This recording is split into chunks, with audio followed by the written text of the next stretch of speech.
criado por hacker, aí o hacker é o black, não é o black hat, é o white hat, e é usado para ajudar as empresas a se corrigirem. Olha, eu descobri um erro, está aqui, corrige. Quando ele é usado por um cracker, como eu disse, é a fim de ter um ganho financeiro. Eu peço na parte da segurança da informação, eu gosto de dar nomes certos. Hacker, cracker. Alguém viu lá o filme lá do Takedown, do Calvin Mitnick, lá o Shimomura? Né? Chega uma hora que o Calvin Mitnick, o delegado fala para o Shimomura, fala, ele é hacker igual você, né?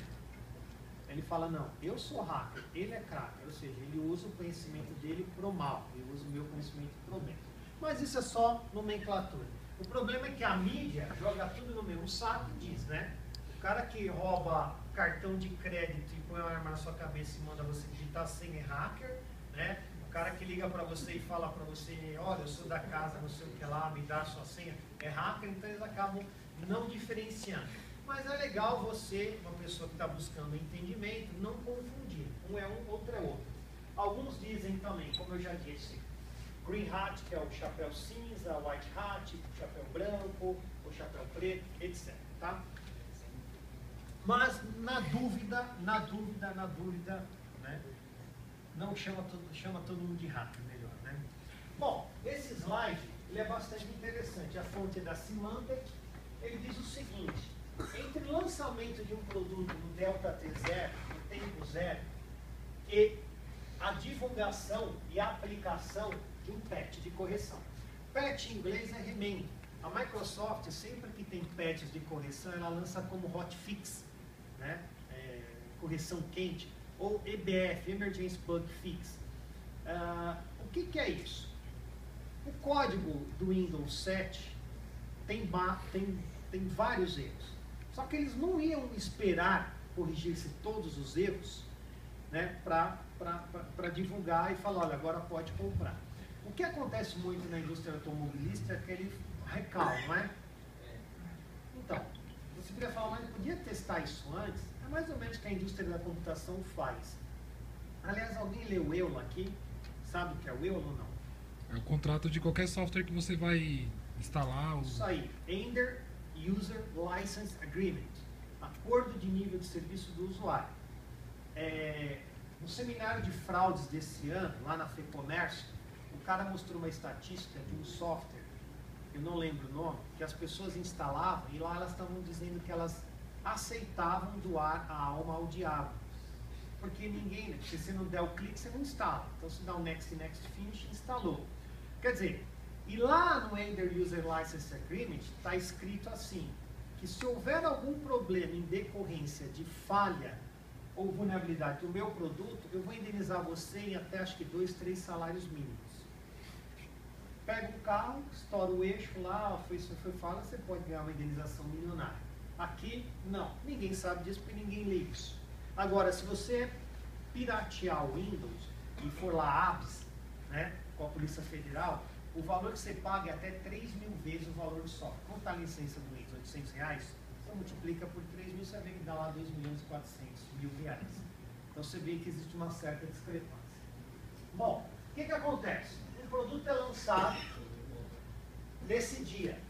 Algum tempo depois, não se sabe quanto, alguém descobre uma falha. Algum tempo depois, alguém divulga essa falha. Algum tempo depois, alguém desenvolve o exploit e joga no mercado. Depois que o exploit é disponibilizado, aí existe a correção disponível. Até aí, tudo bem. Até aí, nenhum problema. É até natural. Tem gente que tem falha no carro e não vai fazer o recall. Esse que é o problema. Você chega eu faço perícia.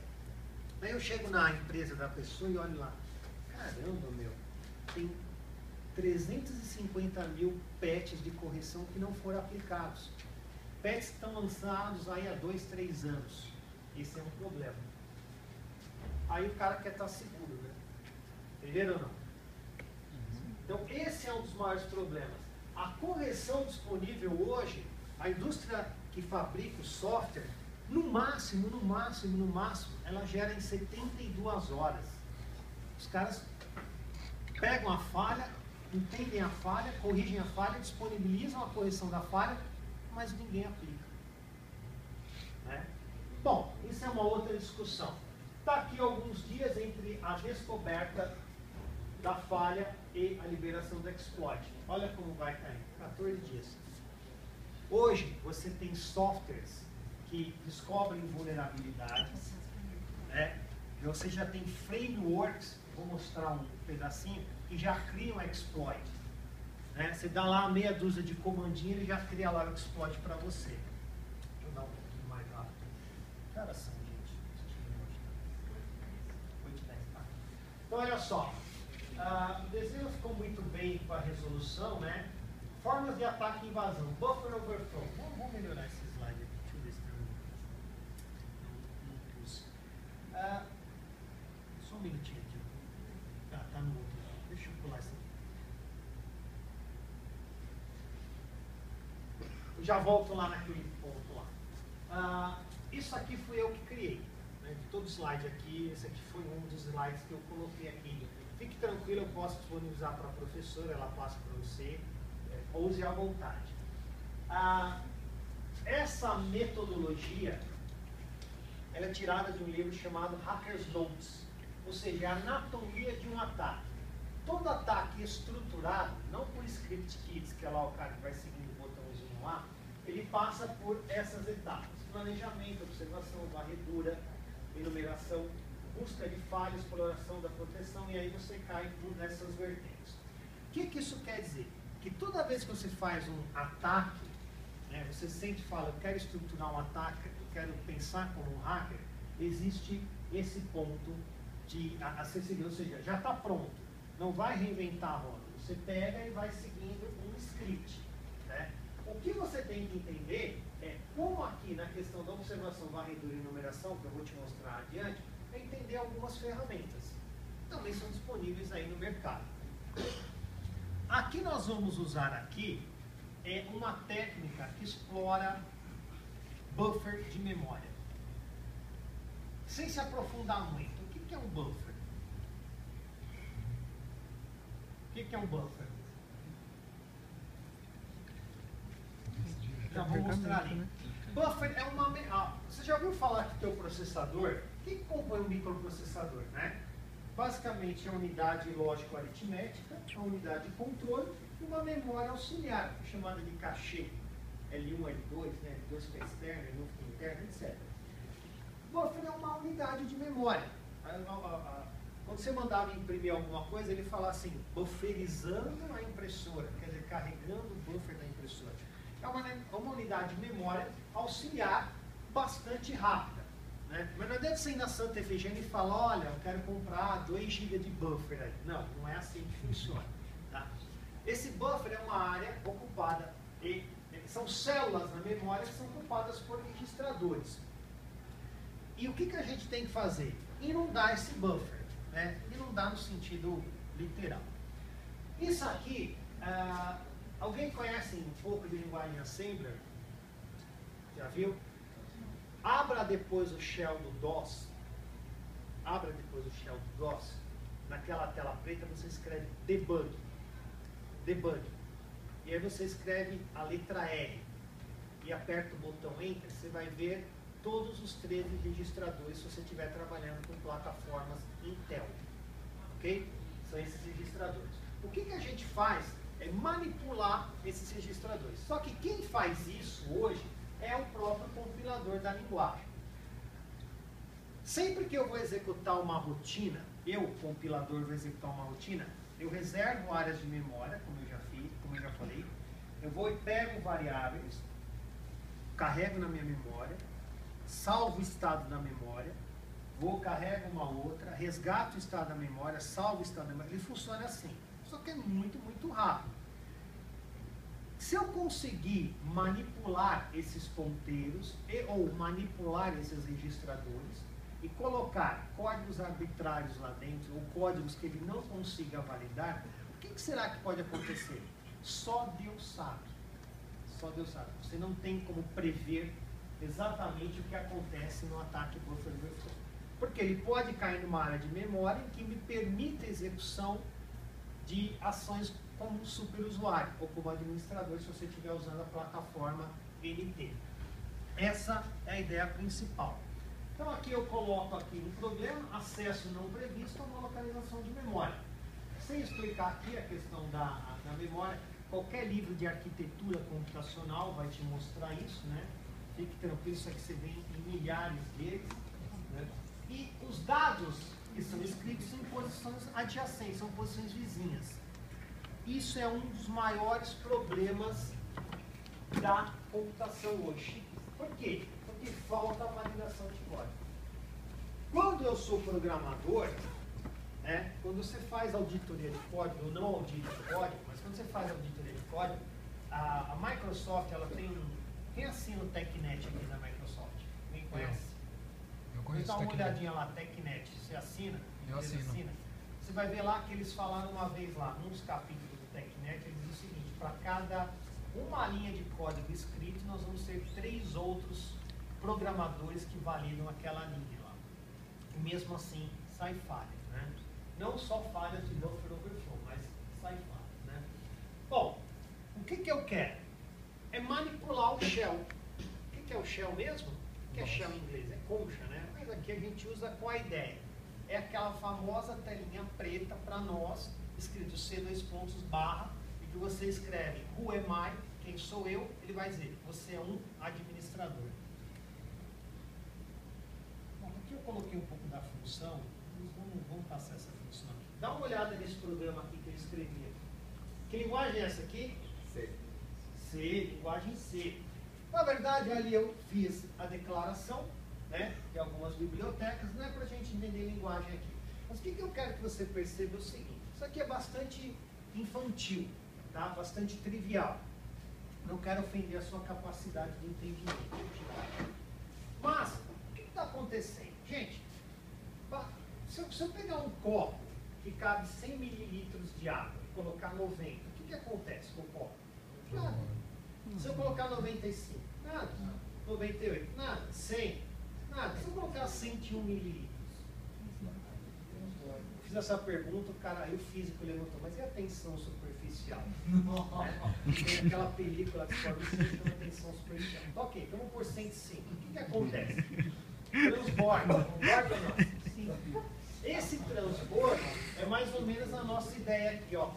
Tenta acompanhar comigo esse fragmento aqui embaixo. Eu declarei uma variável do tipo buffer1, né, com o nome buffer1, de 35 posições. Ela tem um limite de posição. Isso aqui era um problema do passado, porque antigamente a memória não custava R$30, aí você pegava 5 GB de memória na bacia lá na Santa Efigênia. Né? Passou lá, o cara te vende memória R$10. Não era assim, era caro. Então, o que tinha que ser feito era que o programador ele tinha que usar os recursos muito bem contados. Né? Se você quiser entender um pouco mais, vai um pouquinho antes na história e vai entender os 640K de memória. E vai entender o que é memória estendida, o que é memória expandida e o que é memória alta. Daí vem toda essa cultura errada. Mas aqui o que eu peguei? Eu declarei, você vai falar, por que eu estou dizendo isso? Por que você não aumentou esse número aqui? Podia pôr, não quisesse. Mas eu declarei uma variável do tipo caractere, de nome buffer1, de 35 posições. E aí eu usei uma função insegura, que é string copy. Copy a string, copia a string, né, passando um argumento. Se eu digitar uma frase maior do que 35 caracteres, o que acontece? Falha de segmento, estouro de buffer. Ele não deveria tratar, não deveria truncar. Fala assim, olha, tudo que é acima de 35 caracteres, eu desprezo, eu não quero. Mas aquela função é considerada uma função fora da safe libs, fora de uma função segura. Então ela não tem essa doutrina de falar, não, ela vai tentar clicar e vai dar um erro. Essa função não é mais usada, para a gente entender o exemplo. Então o que vai acontecer? Vai ter um estouro de buffer. Ponto. Eu vou cair numa área de memória em que eu posso executar códigos hostis. Acabou. Essa é a definição simples. Quem escreve o buffer overflow, quem escreve o exploit com o buffer overflow, já vou mostrar aqui para você, esse sim é o cara que conhece bastante linguagem de programação. Tá? Alguns exemplos de buffer overflow, né? Os mais famosos da história, sem dúvida, foi o SQL Slammer e o Blaster, né? Então aí, lógico, hoje eles não têm tanta função, né? Porque você já tem correções próprias para eles, a não ser que você seja um cara lá de 1980 que não aplicou a correção, né? Detalhe que o Blaster, ele explora um buffer overflow, né? Explorava no RPC, o Remote Procedure Call, é uma das rotinas do próprio Windows, né? Depois você pode anotar e estudar o que faz um pouco mais dessa rotina no Recon, tudo bem? Qual que é o modus operandi de uma violação? Primeiro, vasculhar, entender, trabalhar com social engineer. Alguém já ouviu falar esse termo? Legal, né? É o que o Kev Mitnick faz, né? Ele tem 2 livros, um chamado A Arte de Enganar, outro A Arte de Invadir, que explora bastante essa questão de engenharia social. É muito legal isso aqui, é o famoso ponto do bilhete premiado, né? Como? Conto do vigário, né? É sempre aquele cara com uma história. Eu aconselho, se você puder buscar esses 2 livros, são muito interessantes. Livro legal, você lê assim como se fosse um romance. O cara escreve muito bem, os 2. E começa ensinando os fazendeiros. Como é que o cara conseguiu fazer isso aqui, né?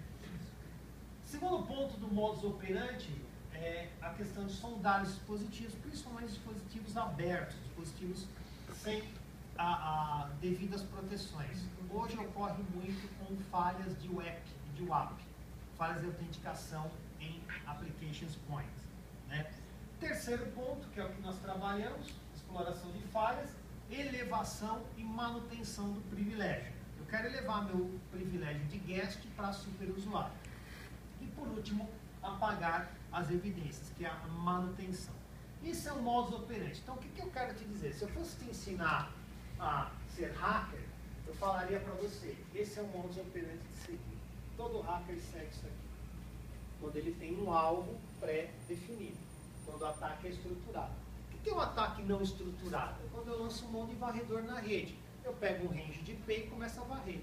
Eu uso o Landguardian lá e vai dizer, olha, essa máquina tem tal falha, essa tem tal falha, essa tem tal falha.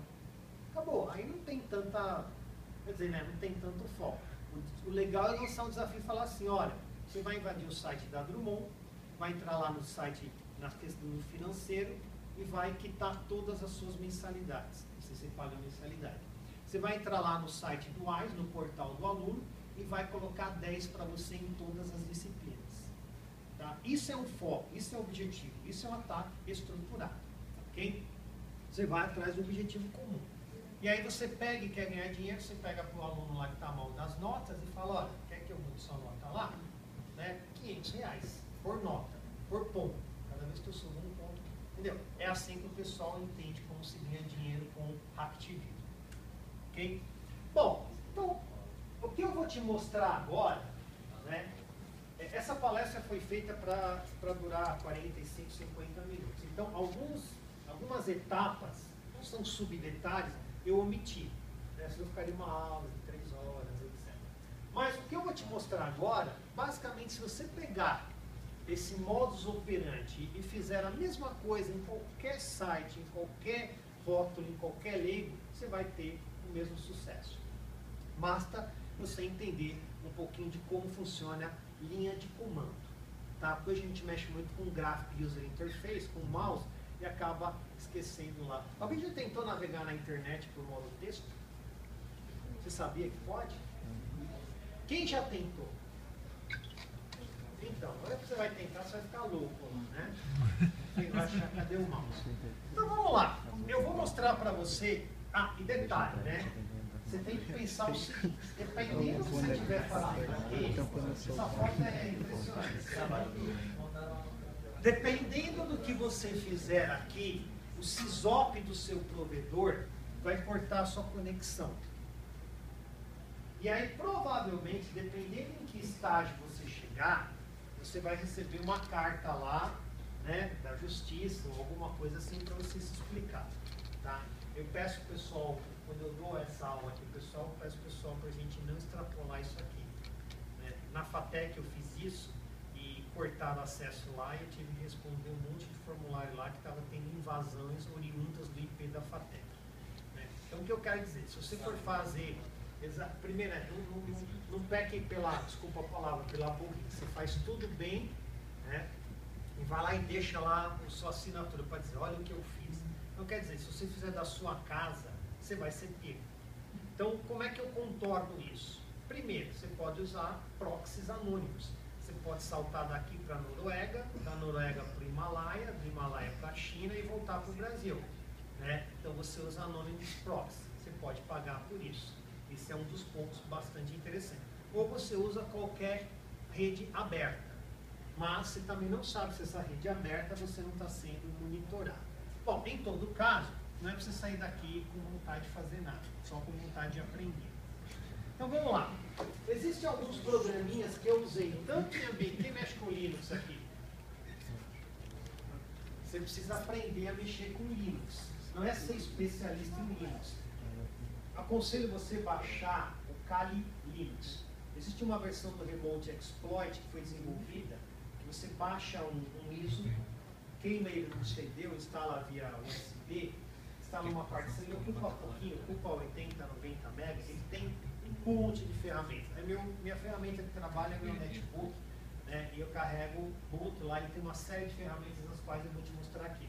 E ambiente NT também tem, só que você tem que baixar, tá? Chama Kali Linux, Kali Linux, tá? Depois você entra lá, baixa e instala.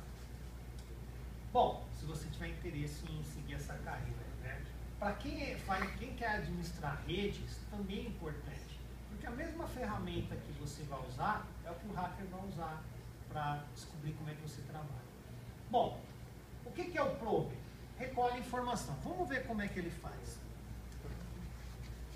Eu tenho um site, isso aqui é o site de uma empresa, né? Eu sou sócio, IPv6 do Brasil. É um site normal. Esse é o nosso alvo. Então, www.ipv6dobrasil.com. Aberto aqui no navegador, no Mozilla, etc. Você vai ver lá. IP tal, está aqui, endereço da empresa, etc. Esse é o site. Pode ser qualquer site. Ok? Eu vou lá no registro BR, né? A interface mudou um pouquinho. Esse ano mudou, mas é a mesma coisa. E vou lá na questão do Ruiz, quer dizer, quem eu sou, quem é. E coloco lá para domínio ipv6.com.br. Lembra que o domínio aqui ele tem que ser composto, não sei se você já aprendeu isso aqui, pelo nome canônico, né? Pelo CN, pelo canônico names.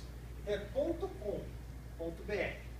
Ok? E peço pesquisar. Pesquisou, ele vai me dar um resultado. Eu estou fazendo aquela primeira parte do modus operandi. Já passei do planejamento, estou buscando as evidências.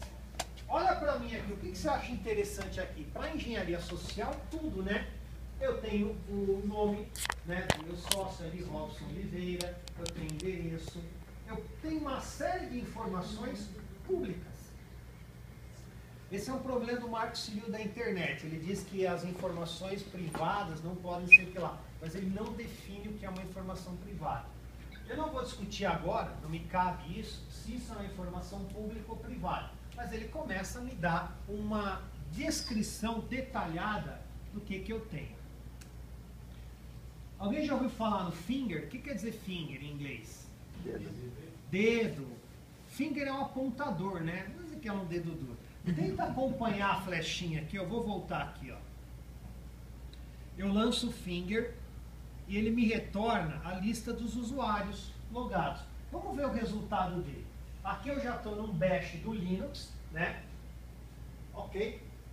E ele me diz o seguinte, olha, finger-L é a condição. Se você não sabe qual é a sintaxe de usar, né? Tem o help. E apontei, ele está me dizendo o seguinte, olha, para aquele endereço, note bem, essa máquina Hackster é minha, eu estou externo, ok? Eu estou acessando isso de um meio externo. Não é nem extranet, nem via VPN aqui, não existe nenhuma conexão. Ou seja, qualquer um pode fazer isso.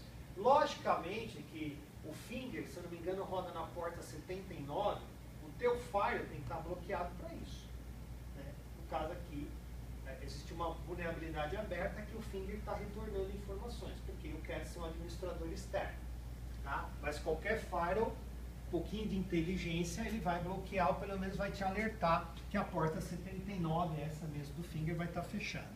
Então ele me deu aqui os usuários logados. O que me interessa em princípio é saber o login name. Hackster Robson Danilo. Hackster é o meu alias, tá? É o meu e-mail, tá? Eu uso como Hackster. Agora eu quero usar o QTIP para apontar para o servidor NT dessa mesma empresa. Eu dei lá o mesmo endereço, tá? Tenta acompanhar aqui, ó. Retorno a lista de usuários e dos drives. Qual que é a diferença de drive para drivers? Lembra ou não? Não. Drive, device drive é uma coisa, né? E device driver é outra. Na verdade a gente usa só drive, drive C, drive D. E driver com R é o dispositivo que faz funcionar uma impressora. Por exemplo, qual que é o drive da impressora? Você vai lá e coloca lá. Gente, dá uma olhada nessa tela, vê que eu retornei lá o QTIP. Ah, só um detalhe, tá? Isso não deu certo na primeira. Isso aí foi umas 200 tentativas para saber quais eram os comandos que eu queria. O menos V ali é verbose, por aí vai. Você tem que entender isso, tá? Tem que dar uma olhada nos helps dos programas. Gente, o que você pode entender aqui rapidamente? Bate o olho aqui, ó. Vou dar a dica aqui, ó. Tá um pouquinho mais para baixo, ó. Exatamente aqui, ó. Não precisa de password. Quem falou da password aí? O que tem aqui? Não precisa de senha. Isso quer dizer o quê, Grande? Você pode acessar. Não, não. Aqui não está dizendo que não precisa de senha. Está dizendo outra coisa. Password does not expire. Não does not necessary. Não expira, ele não vence. É um Tá, e password. o que quer dizer quando ela não vence? Ela é fixa. Indicativo é isso. Que ela nunca vai ser mudada. Tá, mas vamos lá. Avança um pouco. Que ela nunca vai ser mudada. Mas o que quer dizer isso? Não é pegadinha. Quando eu falo, pô, para, pô. É o óbvio do óbvio, mas a gente tem que entender o óbvio. Tem que treinar o cérebro para entender o óbvio. Ele não alterou a senha? Não. Quando a password não expira, indica que este usuário, isso é uma falha.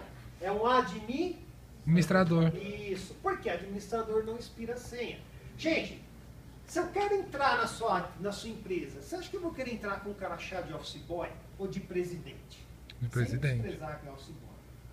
Quem tem mais direitos numa empresa? O office boy, entendeu? Então, se eu vou me preocupar em burlar a segurança, eu já quero entrar com crachazão. Então, eu preciso saber quem é esse crachá. No caso aqui, não foi, erro número 1, não foi alterado o nome administrator. Lembra que eu falei dos defaults? E segundo, que ele devia transformar isso para guest. Ou, se ele quiser fazer um running net ou um running bot, ele deixa administrator. Ok? E outra coisa, olha lá o Hackster, também com função de administrador. Né? Então, eu vou lá e anoto. Opa, esse usuário Hackster é o cara. Legal, estou anotando lá. Fiz alguma coisa extraordinária até agora? Não. Lancei 2 comandos. Nada de extraordinário. Você fala, caraca, pô, isso aí. É simples assim. Agora eu lancei um outro. Eu não uso, eu gosto de usar esse cara aqui, ó. Sou fã do Nmap e do Nexus. Você pode baixar, tem tanto para a versão Linux quanto para a versão NT. O Nexus vai apontar para um segmento de rede e vai me retornar uma coisa bastante importante. Se você é de redes, se você é de segurança da informação, você precisa entender sockets. Sockets é a junção do protocolo da porta, protocolo camada 4, vocês entendem o modelo OSI? Uhum. Protocolo, camada de transporte, né, que eu vou ter aqui o TCP ou UDP, né, em casos particulares, uma porta de conexão, portas abaixo da 1024 são consideradas portas, né, de uso restrito. As acima da 1024 até 65K, 64K são as portas efêmeras. O que eu rotulei aqui? Eu tirei esse resultado, lá a linha de comando cortou lá em cima, peço desculpa, né? E ele me deu esse resultado apontando lá para o servidor IPv6 do Brasil. Está aqui, ó, 296 servidor publicável. Eu quero que você me olhe isso aqui. Eu não vou te desafiar aqui para questão de tempo, mas olha só.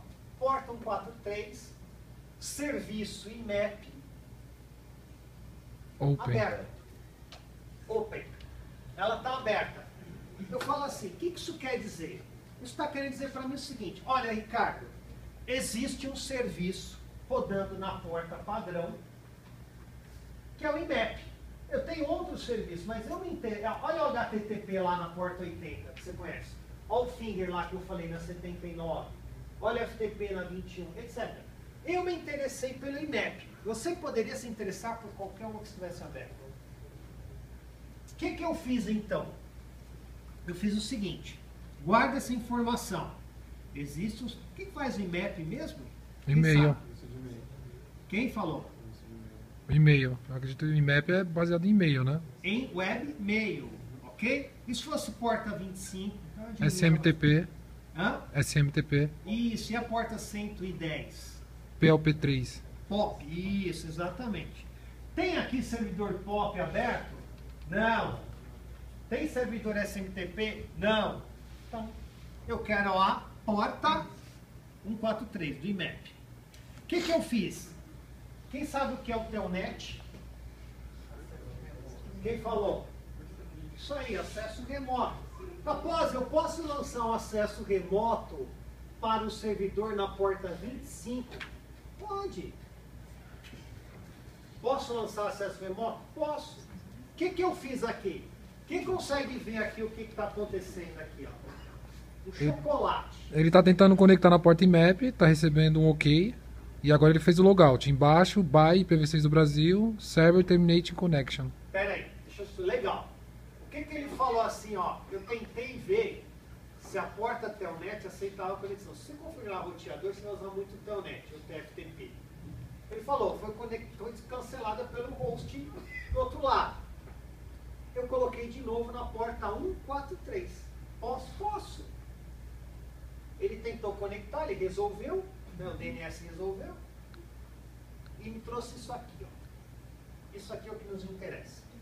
Isso é chamado de rótulo, label. Você vai falar, mas Capozzi, essa versão está defasada. Lógico, eu criei isso aí já tem 2 anos. Tá, então peço desculpa aí pela defasagem. Mas, será que na tua empresa você ainda não está usando essa versão? O que o rótulo está me dizendo é o seguinte, essa versão, ela está rodando. Gente, se eu sei agora a versão que está rodando, será que eu não posso tentar descobrir se existe um exploit para essa versão? Vamos olhar? Vocês entenderam ou não? Uhum. É a mesma coisa que chegar para você e falar assim, ô grande, qual que é a fechadura da sua casa? É a marca da fechadura da sua casa, o modelo, o ano, número de série. Você vai lá, olha, isso. Aí eu vou lá numa base gigantesca de dados e vejo vulnerabilidade da fechadura X, data tal, blá, blá, blá, blá, blá. Aí vejo a vulnerabilidade. E alguém escreveu como explorar. Como explorar? Enfia um palito de dente, um grampo, vire para a esquerda e abra a porta. Tudo bem? Guardadas as devidas proporções é isso. Vamos buscar exploit? Quem é hacker aqui? Eu não sou. Então eu sou preguiçoso. Aí como é que eu vou buscar exploit? Eu vou lá na Security Focus, escrevo IMAP, coloco a versão, escrevo lá e me traz o exploit que eu quero. Tá lá. Isso